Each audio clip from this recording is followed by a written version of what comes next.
Hey guys, welcome back to my channel. It's me Kagam. This is my final 22k video before the launch. The launch should be happening next week at some point on the 13th of September. That is the date that I was told. So we should be looking out for the launch next week.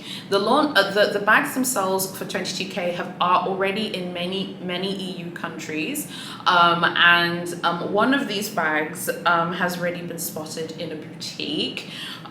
So yeah, things are moving with 22k. So the boutiques are already receiving the collection. So we should be looking forward to the 13th of September for France/the US launching. If anything changes, I will post it on my Instagram. So I would encourage you to go follow me on my Instagram. It's linked below. Okay, let's go through some bags and prices.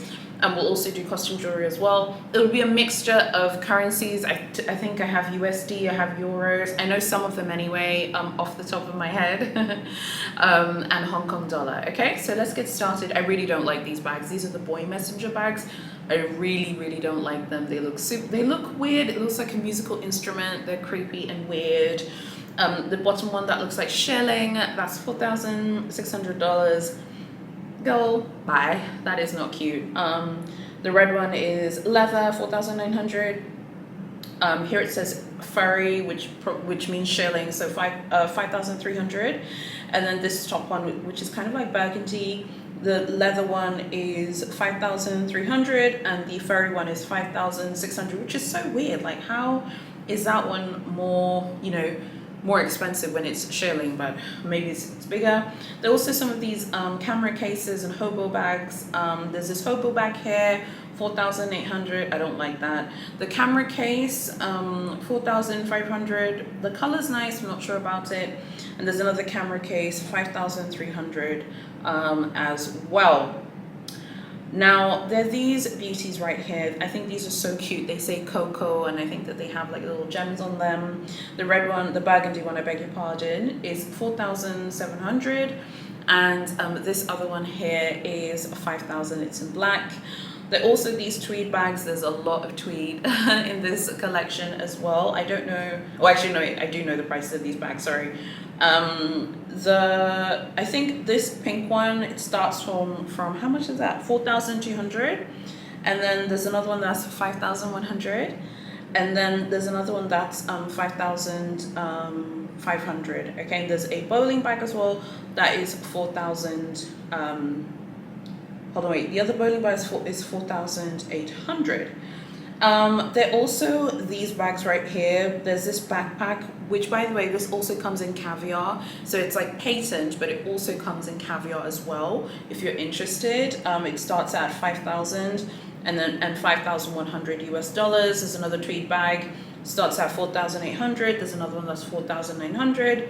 There's a flap bag with a handle, 4,700, which is also patent. And there's also 4,800. To be honest, I don't really like I love the patent, this backpack, the one that's like this glossy patent finish. That is the one that we saw on the catwalk. I do not like it in caviar. I don't have the caviar picture, but I have seen the caviar one. For me personally, it's just not my particular taste, but other clients might like it as well, which is fair enough.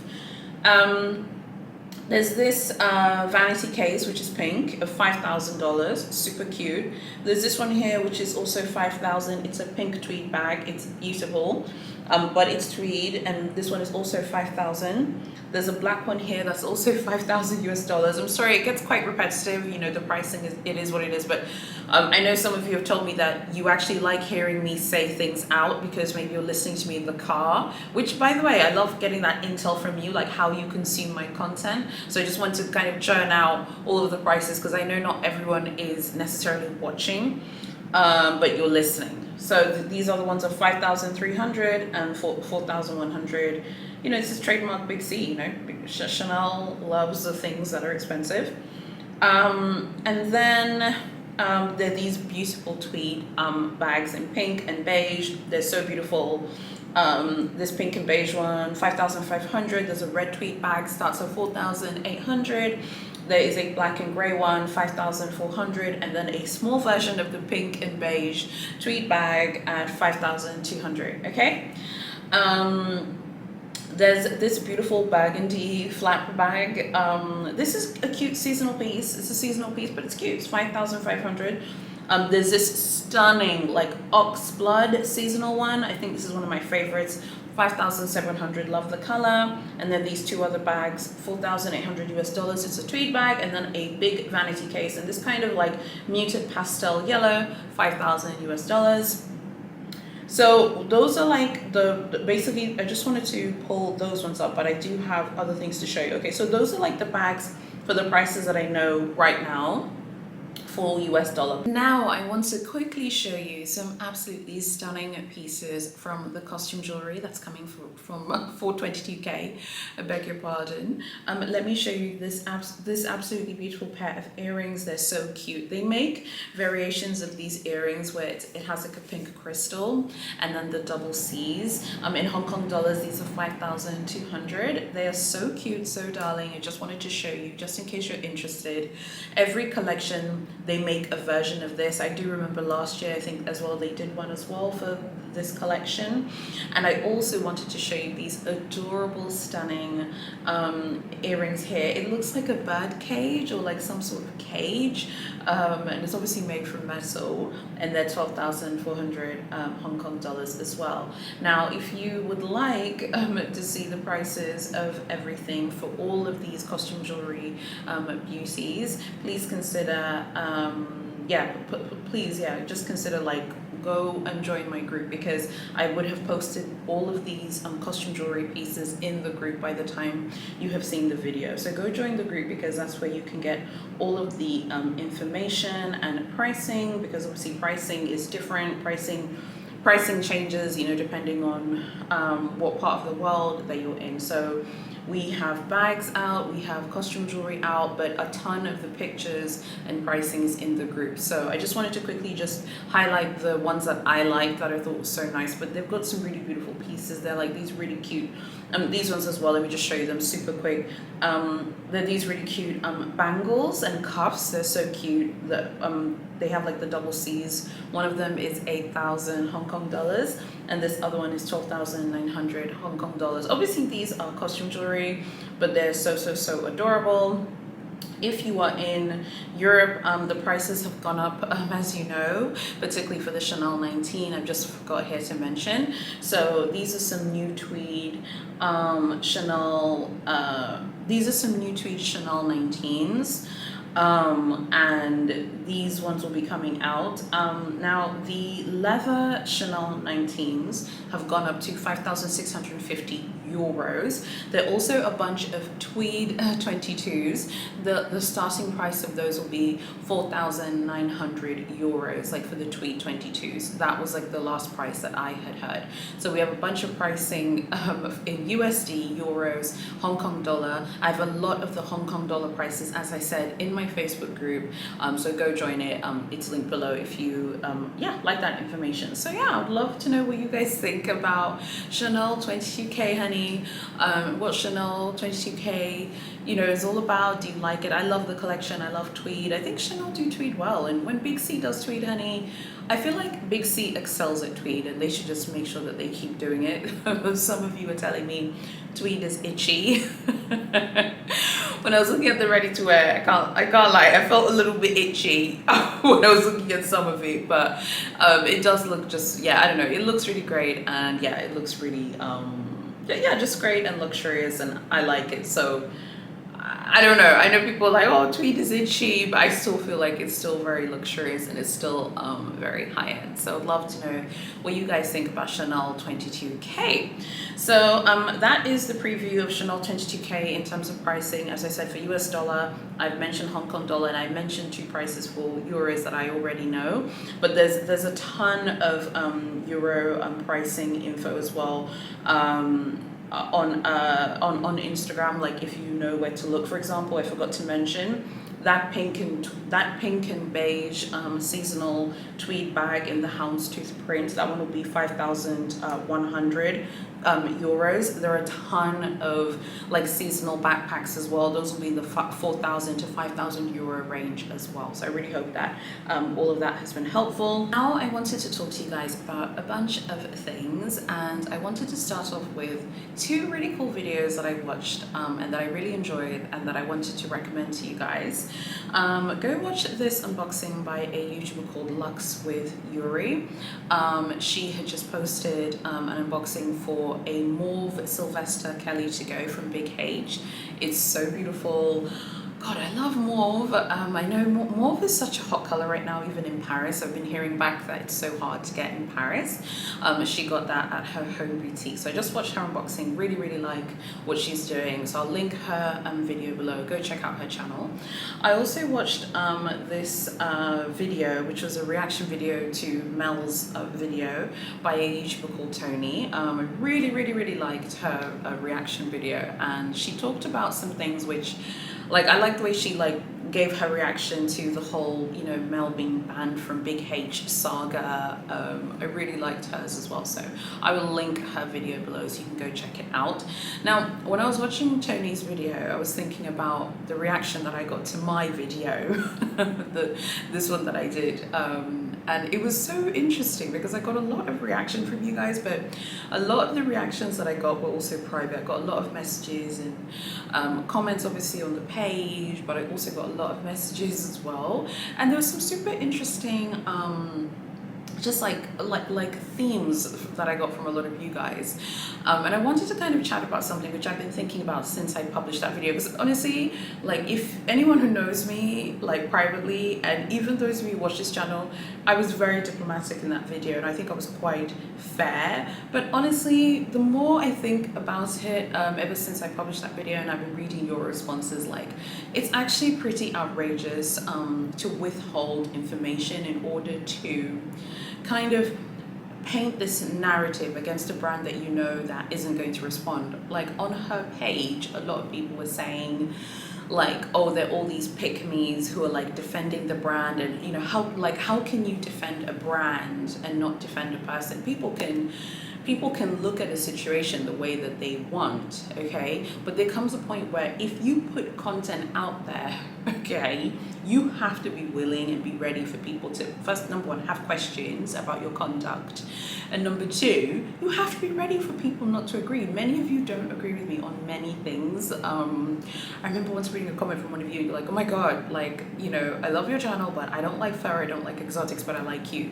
Yeah, we don't all have to like the same things or agree on things, but we can come together on a common ground. I was really surprised by, I was actually quite shocked by the level of like the response that video like generated, obviously on her page and you know, my page as well, and I watched other videos as well. But I was really surprised by the way people were defending her actions, which I thought was so interesting to me, because you know, it's so interesting. You know, one could argue, are you really a loyal supporter of a brand if you have to resell and you resell so much of their product? Like, are you truly a loyal supporter of the brand? I want to kind of share a reason why, like, one reason why I don't really like reselling when people are like really doing a lot of reselling is because it really makes it hard for people like me to be taken seriously at certain brands. And being that I live in Tanzania in East Africa, which is a developing country, the way that I can access specifically brands like Big C and Big H is by traveling. Big H has got a serious reseller problem. I mean, you say what you want about Big C, honey, and her wig, but Big C takes action. No one can say that Big C has not taken action, but Chanel has taken action. Reseller prices are down. No one's like, no one is really like buying like classics at resale now. To be honest, you don't have to, because Chanel's got new classics coming, and as long as you know, you have a decent, you know, profile and you have good standing at your local boutique, like you're not banned for reselling Chanel stuff, you know, you're going to get the bag that you want, give or take at this point, you know. And yes, Chanel, you know, have been creating their own quota games, and Big C's been doing all these things, but broadly speaking, you know, you'll be offered it. So it was just so interesting to me to see the reaction that, like, there are people, the way some people reacted, like saying, that's saying that, you know, oh, people are pick-me's because they want to be picked by Big H. I mean, I'm sorry, but honestly, who cares? Like, this is meant to be fun. It's not meant to be something that's like particularly serious. I mean, if I don't get anything from Big H, I mean, so what? I'll still be posting my videos, I'll still be going to Versace, honey, I'll still be living my life, doing my thing, and my life isn't like changed by that. I don't like these videos don't really make any money. This is just meant to be fun, to be honest with you. They really don't. And it was so interesting because I remember reading something on social media, like someone had reacted like in a comment to this video that she had posted now, and they said that you know, she's quite smart and she's quite clever because she's doing all of this and she's going to make all this money off the videos. I can always tell when people don't have a YouTube channel. No one who has a YouTube channel is going to tell me that she is making a ton of money off that video, even with the views that it got. And honestly, it didn't even really get that many views, to be fair, like compared to her first those first videos that she did.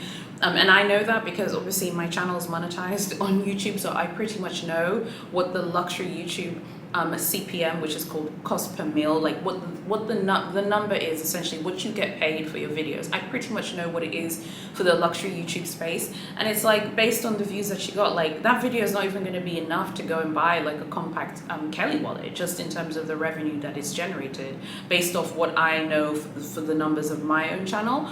And I hope that no one is offended by that. I just want to be quite plain. So when people say like, oh, she's done it for money, it's like, well, what money? I mean, these videos don't really pay us anything. If you have like a finance YouTube channel, you could get paid and you could do like a decent living. But anyone who has a YouTube channel, as if they don't do sponsored ads like in the video, there's some luxury YouTubers who do sponsored ads every single video. Like recently there's one luxury YouTube channel that even I had to take a break from because I was like, you know, God, I'd love to get a sponsorship on this channel, but then when I watch other YouTubers and every single video they do is sponsored, and now there's this new thing where the brands want to be mentioned in the middle of luxury YouTubers videos, you know, because people are not watching the beginning where the sponsorship happens. They only watch in the middle. It's so annoying, it's so exhausting, and God willing, even if I get a good sponsorship opportunity, I will not do that to you guys because I cannot stand it. But the point that I'm saying from that is that's really the only way. If you have like a sponsorship every single video, I mean, how many videos do I churn out a month? I do what, 12 videos a month, and actually it might be 8 videos moving forward because I think I'll be going down to 2 a week because I'm really busy with work at the moment. But like this idea that like, oh wow, she's done that, you know, she did that reaction and she's gonna make all this money off that video. It's just, let me tell you something, luxury YouTubers are not paid like that by big Google, honey. So let me just dispel that myth because it's a myth. Those videos do not pay a lot from Google AdSense. Of course it's going to pay something, but it's definitely not even going to be enough to buy like, you know, compact Kelly, you know, wallet at Big H, if you know how much those cost, or, you know, I mean, definitely not in the first month. Trust me, okay, because I know how much those things go for. Even her original video that did, you know, 600k in views, yeah, that one definitely, I'm sure after a year it's probably paid out quite a bit, but it's still not going to be enough to buy like an exotic Birkin or Kelly, or frankly an exotic, you know, mini Kelly or Kelly Pichet, if you know those prices, if you know how much they are. So I just wanted to kind of chat about that because I kept seeing that narrative being pushed out, like, well, you know, she's smart because she did this. Like, I don't think it's smart, you know. I don't know about getting banned from Big H. I don't know about that.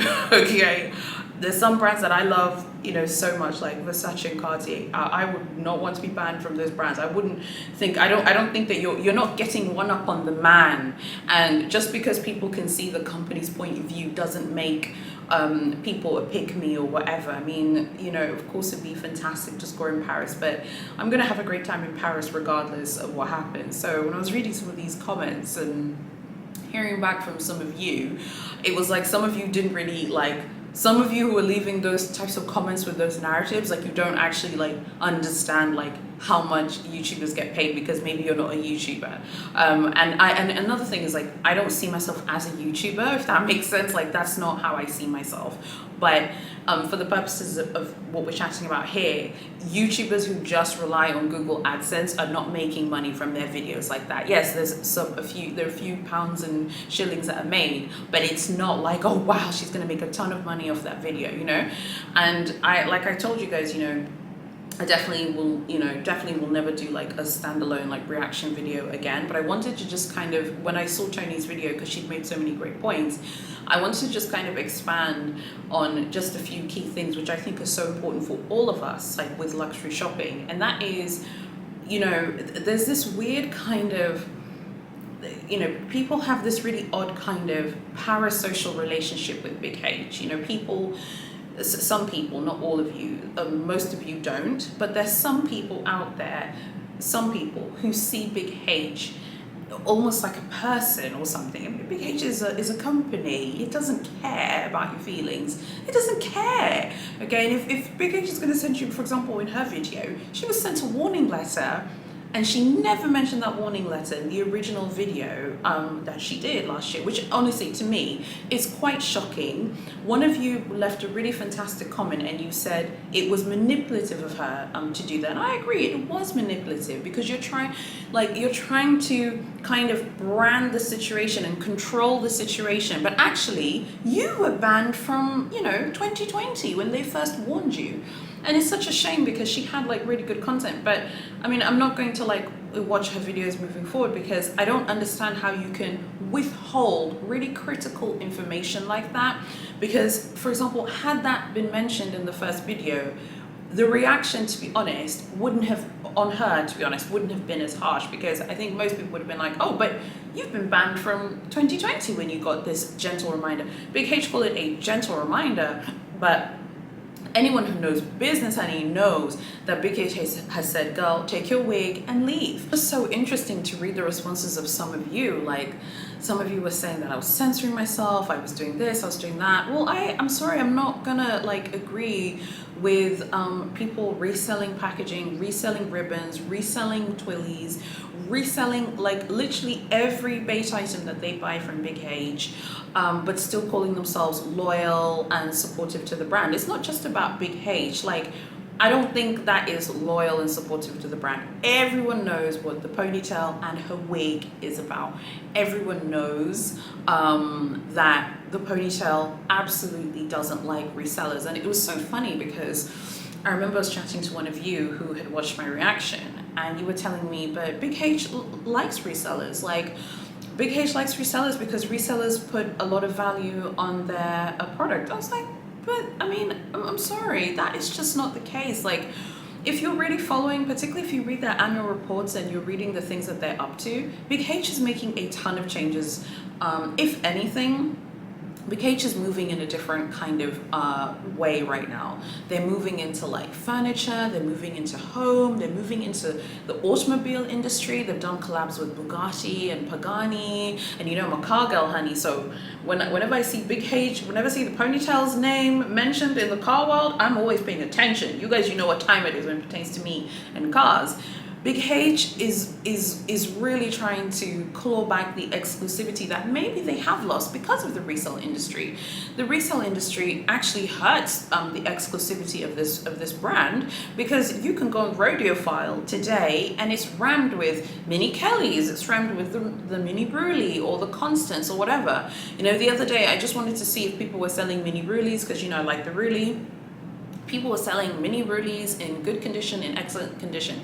That isn't helping how the Bruley is seen. Anyone who likes the Bruley, why would anyone like, for example, when it pertains to the Bruley, because it's my understanding in most markets now, the Bruley is no longer a walk-in bag. You do need to have a pre-spend in order to get the Bruley. Like, I think it's just wild to me that like people would be like, wow, it really helps their image. It doesn't help their image when you have people posting listings for bait. Like, I'm in a ton of Facebook groups, and a lot of the Big H Facebook groups, people are buying a bait, reselling. Literally last week, in this one group, someone had posted a fine jewelry item that is brand new, not even a fingerprint on that. How does that help the image of Big H's brand?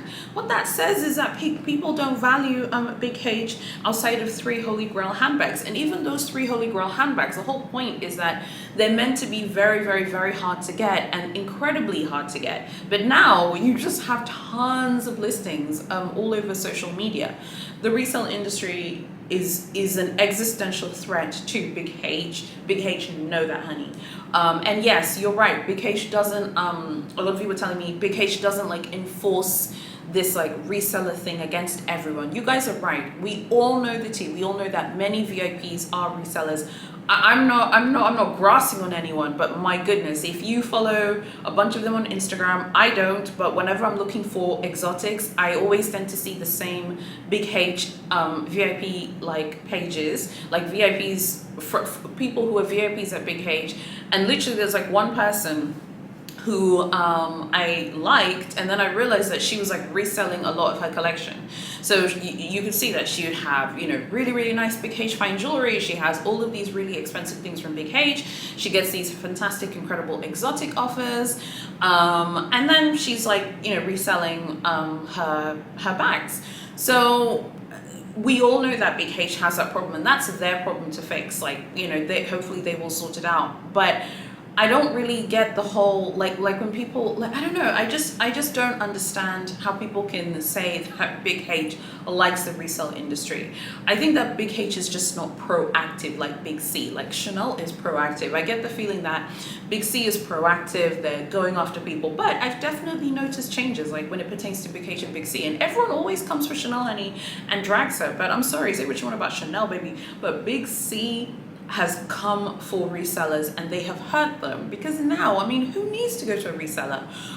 The caramel's coming back in, I believe it's God, what's coming back in 23C? I'm pretty sure caramel's coming back, the caramel 19 is coming back for cruise, which is just a few months away. Anyone who likes the caramel 19, you don't have to go on Rodeophile, you don't have to go on any like resale site. You can just contact your SA and say, hey, you know, look out for the bag for me. If you can't reserve it for me, at the very least, can you look out for the bag for me? So I just wanted to just kind of mention that, because like it was just so interesting, the response. Like the response was a super varied response. Like there were some really great responses, and like I said, you don't have to agree with me, but when you see someone behaving in a way that everyone who shops at the brand knows that Big H doesn't like that, and if you say, hey, you know, you shouldn't be reselling your boxes, your ribbons, your packaging, your this and this, that doesn't make you a pick-me. I just thought that was so odd and weird. And don't forget, I live in a country with no Big H boutique, so even my experience of Big H is only through Paris, or if I travel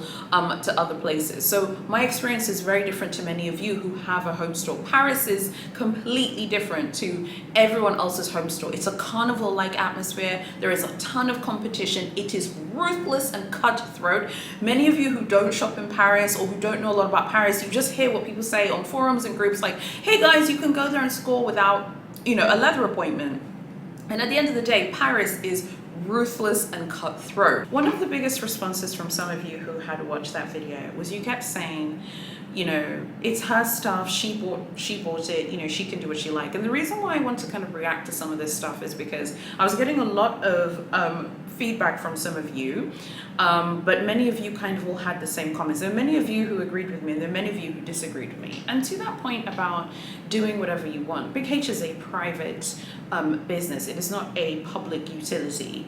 No one is owed access to the 3 Holy Grail, be Birkin, Kelly, or Constance handbags. The same way Big H isn't entitled to our money, okay? I work very hard for my money, and when I think of brands that I want to give my money to, I think of what do I really like about that brand. And I remember that, like I said, you know, people kept saying, oh, the people defending Big H are pick-me's because they want to you know, be chosen for one of the Holy Grail handbags. I mean, I like the things that many people don't like. I like their exotics. Like, that's the reason why I like the brand. And one of the things that I think that we all kind of need to acknowledge is Big H is not a public utility. You do not have a parasocial relationship with Big H, and no one is owed anything from the brand. So while Big H isn't owed her money, and can't control whether she resells boxes or packaging, I think it's really important to note that like she really does resell everything. Like her eBay, I think, is still active. I even saw it again because I remember actually Super Jacob is the one who like did the proper expose on like her eBay, and that was last year.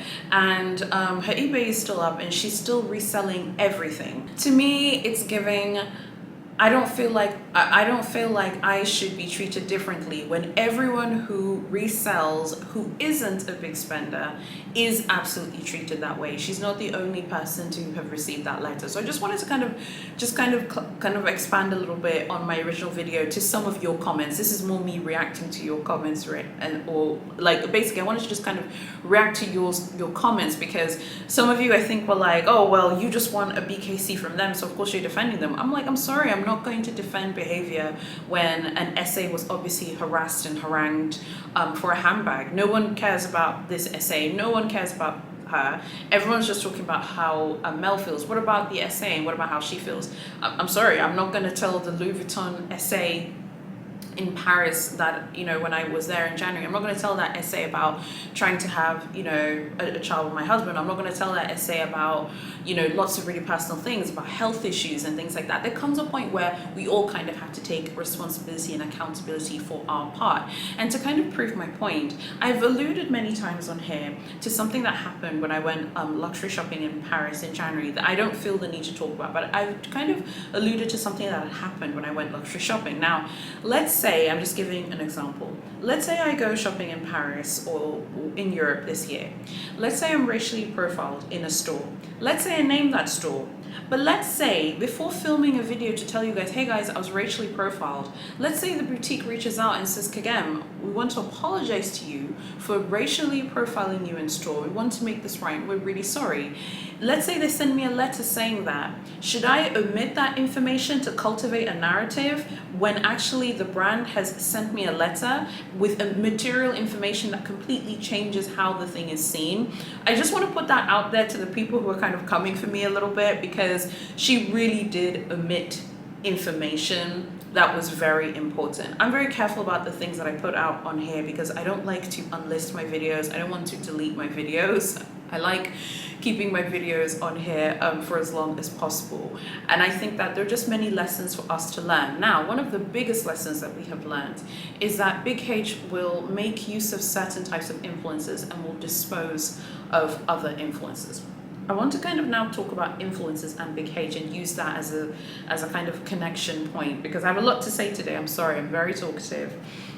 And I've written my notes out so that I don't forget.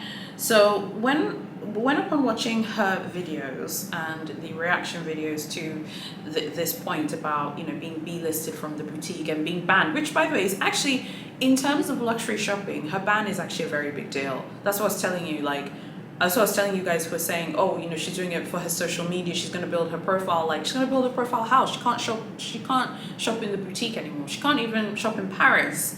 Like, this is actually, you know, quite serious. So to kind of build on that point about build on that point that I was making to you guys about like influencers in social media, I beg your pardon. In her video that she posted 2 weeks ago, she alluded to an influencer who she doesn't name, but she claims is Australian and who received a mini Kelly and who had also been essentially like grasped upon by people watching this influencer's videos. I'm pretty sure we all know who the influencer is, so don't mention the influencer in the comments because I don't have anything against her. If you know who it is, don't mention it. But something which I thought was really interesting is this kind of theme of Big H shoppers kind of retaliating against influencers for perceived slights because they get offered really good offers from the boutique. There's another influencer recently who got a fantastic mini bag offer from the house, and many people, many of you had reached out to me and said, what do you think? I'm just like, I'm happy for this person. Like, I'm not affected by that person getting a really great quote offer. It doesn't affect me, and I know some of you were upset with that, but But for me, I was just kind of like, well, she got offered a great quota offer and a mini bag because she's a very famous influencer. Again, don't name people. If you know who they are, don't name them, okay? Now, the point I'm saying with this is that Big H treats influencers differently, but it depends on how many followers that they have, and it depends on their rank, and also it really depends on their image and how much they're spending in store.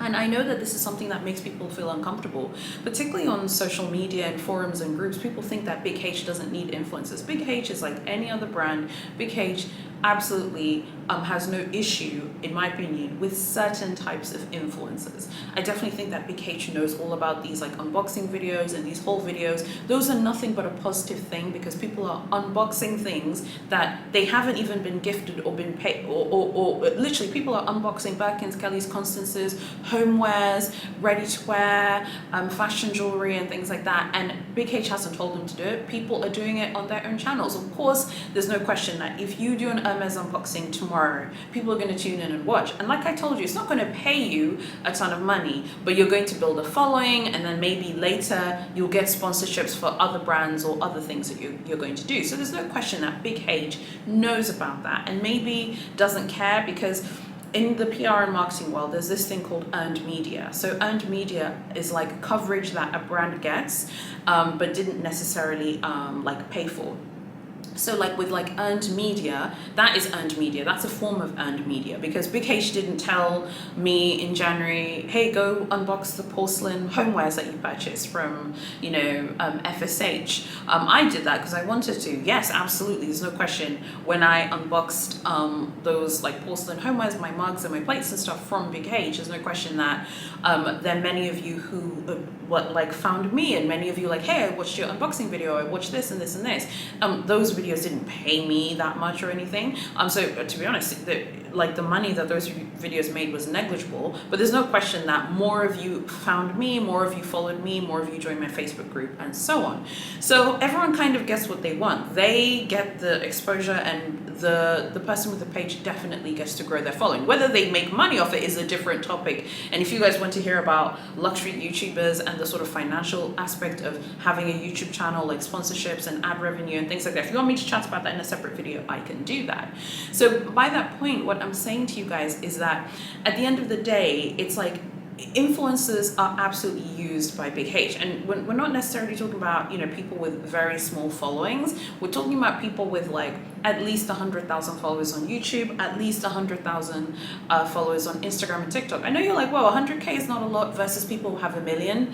Most of the sort of mega influencers with 1 million followers on any of the social media platforms, they're not really moving the sort of luxury shopping culture needle the same way the influencers with 100K, 200K are. The people with like 100,000 followers on Instagram, TikTok, YouTube, 200K, 300K in the luxury shopping space, they generate more conversions than someone with 1 million followers on Instagram, honestly, and it's the truth, okay? Because I work in this industry, so I definitely know what I'm talking about when we're talking about this. Now, some of you have told me like, hey, I think it's really unfair that influencers don't have to buy bait. One of you like was watching one of my bait lists, and you reached out to me privately and told me, I think it's really unfair that an influencer can get a really hard to get, mini bag from the brand, but I've had to, go 5-to-1 to get a mini Kelly, and an influencer didn't have to. Well, that's just how it is. It's not fair, and I understand how that has to feel. For example, let's talk about the mini Kelly. There's no question that the mini Kelly, all influencers are paying for their mini Kellys, there's no question. But yeah, maybe they're not spending 4-to-1 in bait or spending 3-to-1. And frankly, the ones who are getting it in Paris are not buying other things. And at this point, the mini Kelly, there's no question, is going to clients in Paris who have purchase history. It's not going to people who've never bought anything, for sure, because they need to make sure that it's not going to resellers, right? So I can see how that gets that can be quite stressful, I think, for a lot of people in the Big H shopping community. But I think the way that you guys should understand this is that this is just business, and they're doing what they think is right from a business point of view. You can't take it personally. Some of you are really hurt by it, and I understand, trust me, because I'm thinking about the bait that I want to buy when I go to Paris this autumn winter. And yeah, it's not a good feeling to think, okay, I'm going to buy all this bait to try and get a mini Kelly or a Kelly Pachette, and then an influencer just walks in, and because they have a massive following, or like I've told you before, particularly in Paris, I think this happens a lot. Like the Parisian essays might be like, oh, I know that influencer. She's got hundreds of thousands of followers on YouTube and TikTok and Instagram. I'm going to offer her a quota bag. But I want you to go and buy, ready to wear. I want you to buy a fine jewelry piece because you're not an influencer and you don't have all of these followers. That is influencer privilege. I think we see it less at Big C.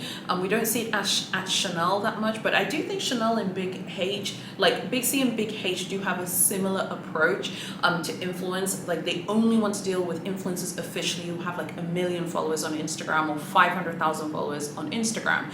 But really, I think at the end of the day, we live in this new era where influencers are incredibly important to Big H. If you think influencers don't matter, and by influencers, like I said, people with 100K on Instagram, TikTok, or YouTube, if you think that's too small for Big H, you're not paying attention. Big H knows who all these people are. There's no question. And that's why it's easier for them. They're still paying for their bags, but yes, maybe they're not buying a Farandole ring, to go on their profile. The same way that you or me, would have to do. And I'm not saying it's right, but I'm just saying it is what it is. So you have to kind of make that decision when it pertains to Big H, if you want to do that, yes or no. Like I said, I like cars. All of the car brands do this. McLaren, Porsche, Ferrari, Lamborghini, they make it very hard to purchase their cars brand new. But influencers, car YouTubers, get access to really hard to get cars, and are allowed to test drive them for free. They're allowed to drive them for like 2 weeks for free. And the people who desperately want to purchase them new are like made to go through all of these games and have a really strong history of shopping at Porsche or shopping at, Lamborghini or Ferrari and all the rest of it. So I think the better way to understand is that you guys actually have just way more power than influencers, because you actually have the financial muscle to build really strong profiles at the boutique. Many influencers are reselling packaging, as we have discussed, I beg your pardon. People are reselling packaging. They're, reselling all of their bags in order to keep up with you guys. So look at it on the flip side. We always talk about, oh, it's so easy for them. You guys are the ones who can afford to shop at the brand. You don't have to resell your boxes and your packaging and your ribbons to maintain your position at the boutique. You can still buy all of these bait items. Many of you like ready to wear, you're like, hey, I like ready to wear, I like fine jewelry, I like all of these things. You're actually Gucci. You're actually doing well. So I think just look at it that way and don't worry. And another thing I wanted to kind of chat about is that like with influencers, there's so much smoke and mirrors that goes around to cultivating an influencer image, particularly in the luxury scene. You can actually hire people to like go and comment on your Instagram to make yourself look more popping. You can buy followers, you can get bots to follow you, you can join these, like I said, these like comment groups where it basically influencers join with other influencers in Instagram group chats, and then, hey, I just posted something, go comment on my page. And you'll tend to notice that it tends to be like emojis or things like that. Whenever you follow influencers that you really like. And then also, you probably notice like some of the really big luxury fashion influencers or fashion bloggers that you follow, like they only tend to respond to people who are verified on Instagram or whatever social media profile it is, because they all kind of just want to like basically stick together so that they can all build their platform. There's so much smoke and mirrors, so don't worry about what an influencer gets offered. I know that it has to be stressful for some of you guys because you guys are spending, but if anything, I would say that you guys, particularly those of you who watch my channel, you guys are the ballers out here. You guys are the rock stars. You don't need to be gifted. You don't need to be gifted things, or you don't have to sell, packaging and boxes and God knows what in order to have money to fund new offers. You guys have got it. You guys are, rolling in it and you're successful. So look at the bright side and don't worry about what an influencer gets offered. I do get a lot of like DMs and PMs about influencers offers, and a lot of you guys sometimes want me to like explain like what are my thoughts. And like I said, honestly, if an influencer gets offered a really beautiful Kelly 25 or mini Kelly or Kelly Pachette, and they didn't have to spend anything, but I had to go 3-to-1, I would just take that to be what it is, and I wouldn't take it personally, because I don't have this like parasocial relationship with BKH. BKH is a business Annie, and BKH is going to do what she wants to do, and guess what? I'm going to do what I want to do, and that's how you need to see it. What I actually think is more of an issue, and this is what I'm actually more concerned about.